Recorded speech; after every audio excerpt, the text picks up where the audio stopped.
Lo curioso es que se ponen de pie, pero se sabe, pero nunca nadie ha podido hacer fotos de ellos. La segunda historia es la playa de la Barceloneta en un largo invierno, o el indigente que se creó un niño.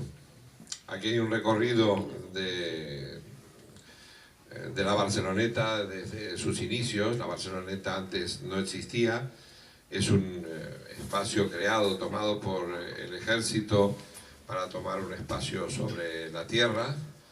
O sea, la tierra toma un espacio sobre el mar, va haciendo una avanzadilla, que esta avanzadilla cada vez es mayor, y allí se crea un barrio que es de pescadores, y en el cual hay distintas características en sus hábitos, en la vida, en la gente que iba allí. Por ejemplo, en la época de la República,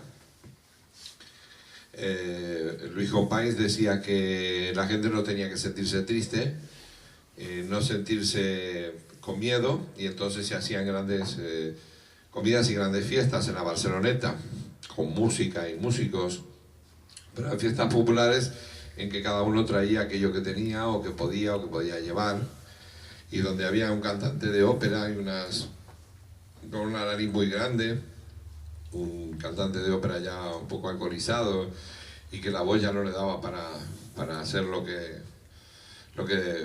podría ser cantando en el Liceo.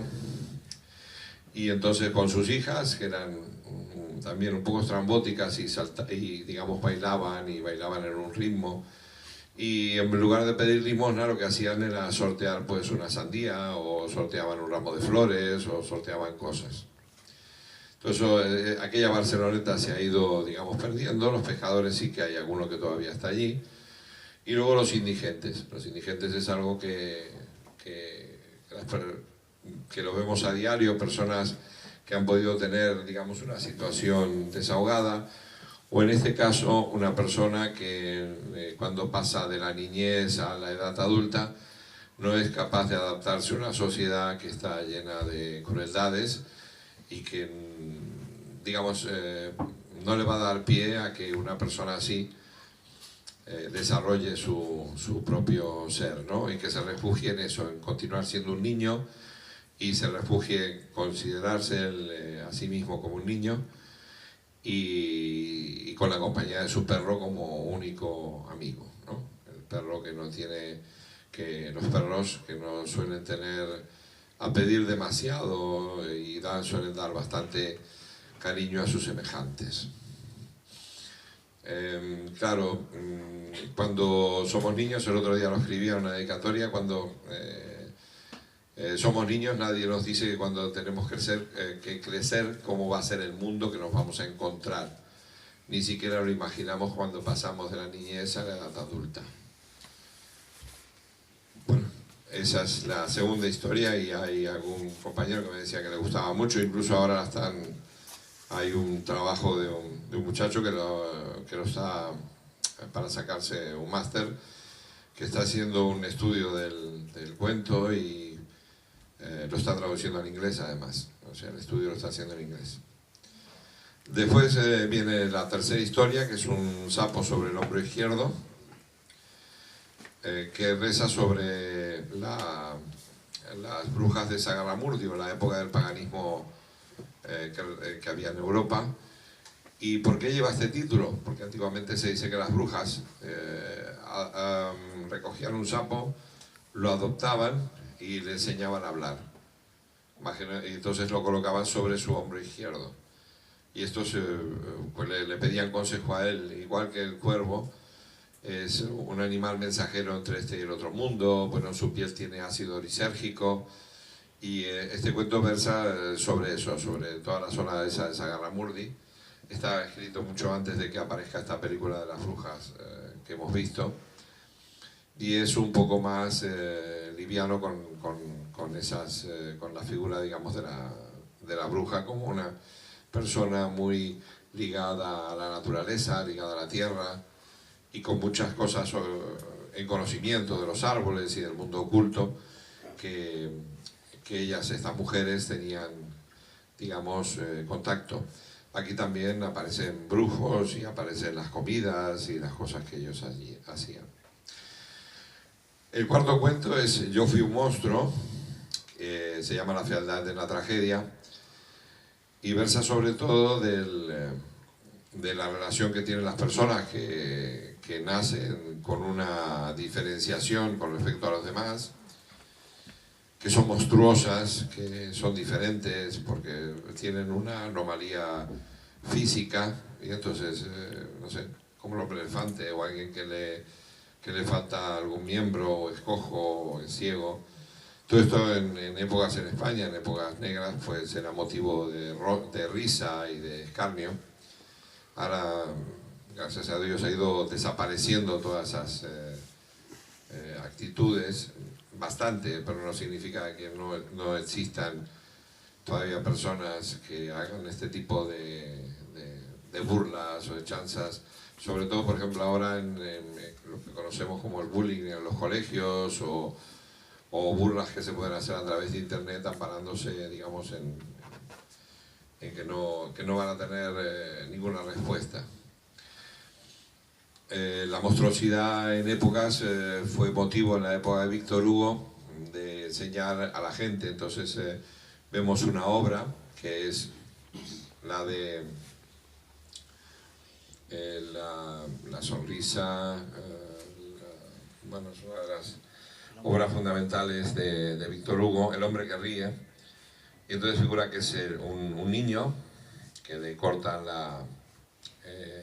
es hijo del rey, pero para que no pida la corona, le abren la boca, le cortan la boca para que siempre esté sonriendo, como esa figura que vemos de Batman en el Joker. Y entonces de esa manera, pues al ser ridículo, nunca puede adquirir, digamos, lo que le pertenece como por su descendencia sanguínea, el linaje de poder ser el rey, ¿no? Y bueno, este hombre lleva pues una vida, digamos, revolucionaria, como era la vida revolucionaria de aquí, de Víctor Hugo. Claro, yo he sido testigo de este tipo de cosas monstruosas, pues alguna que me ha sucedido a mí personalmente, y por eso el cuento que aquí relato. Claro, había gente que era monstruosa. Guy de Maupassant también explica cómo se utilizaban los monstruos, tenemos la parada de los monstruos, para ser exhibidos, para ser mostrados a sus semejantes en los circos y en las ferias. Entonces, como cuando no tenían monstruos los fabricaban, y cuando no los tenían, pues los fabricaban. Entonces Guy de Maupassant tiene explicado otra de las historias en que también deforman a los niños dentro del vientre, ¿no? Una historia bastante terrible, con el fin de ser vendidos y luego ser exhibidos. Y todo esto pues se hacía en Europa antes de la Revolución Francesa, antes de la Ilustración. Con la Ilustración comienza a desaparecer todo este tipo de prácticas detestables. Aunque aún podemos ver algún programa de estos de televisión de Iker Jiménez o alguno de los libros que sí ha hecho este hombre, en que aparecen nuevamente los monstruos, ¿no? Los niños monstruos, los niños pez, los tal, cosa que es bastante morbosa, y que durante muchos años la gente que tenía ética pues lo que hacía era ocultar estos hechos, ¿no? Ocultar la deformidad, ya bien para sorpresa o para sorna o para risa. La quinta historia es El París de los sentimientos, y es una historia así un poco, pues del todo más o menos real, que se trata de dos niñas a las que tuvimos oportunidad de conocer mi familia en Uruguay, y una se llamaba Blanche, la pintora. Entonces cuando digamos estaba en el país ocupado por su ascendencia judía, la madre escondía a las dos hermanas en los pasillos, en el Louvre.